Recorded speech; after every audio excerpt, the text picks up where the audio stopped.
ಡೈರಿಯಲ್ಲಿರುವ ಹಸ್ತಾಕ್ಷರ ಯಡಿಯೂರಪ್ಪನವರದ್ದೇ ಅಂತ ಸಿದ್ದರಾಮಯ್ಯ ಅವರು ಹೇಳಿದ್ದಾರೆ. ತಪ್ಪು ಮಾಡಿರೋರು ತಪ್ಪು ಮಾಡಿಲ್ಲ ಅಂತಾನೆ ಹೇಳೋದು. ಬಿಜೆಪಿಯವರೇ ಲೋಕಪಾಲ ತನಿಖೆ ಮಾಡಿಸ್ಲಿ ಬಿಡಿ ಅಂತಲೂ ಕೂಡ ಮಾಜಿ ಸಿಎಂ ಸಿದ್ದರಾಮಯ್ಯ ಹೇಳ್ತಿದ್ದಾರೆ. ಯಡಿಯೂರಪ್ಪ ಮಾನನಷ್ಟ ಮೊಕದ್ದಮೆ ಹಾಕ್ಲಿ, ಅವರೇ ಸಿಕ್ಕಾಕಿಕೊಳ್ತಾರೆ. ಈ ಬಗ್ಗೆ ಮೋದಿ ಯಾಕೆ ಬಾಯಿ ಬಿಡಲ್ಲ, ಅವರಿಗೂ ನಿಜ ಗೊತ್ತಿದೆ ಅಂತ ಮಾಜಿ ಸಿಎಂ ಸಿದ್ದರಾಮಯ್ಯ ಅವರು ಪ್ರತಿಕ್ರಿಯೆ ನೀಡಿದ್ದಾರೆ.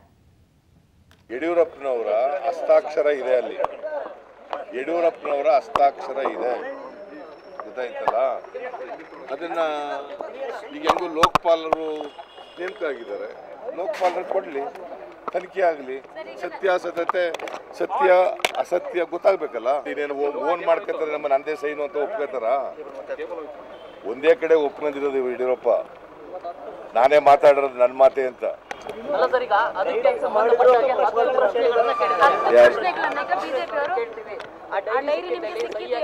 ಈ ಬಗ್ಗೆ 2016ರಲ್ಲಿ ಯಾಕೆ ತನಿಖೆ ಮಾಡಿಲ್ಲ?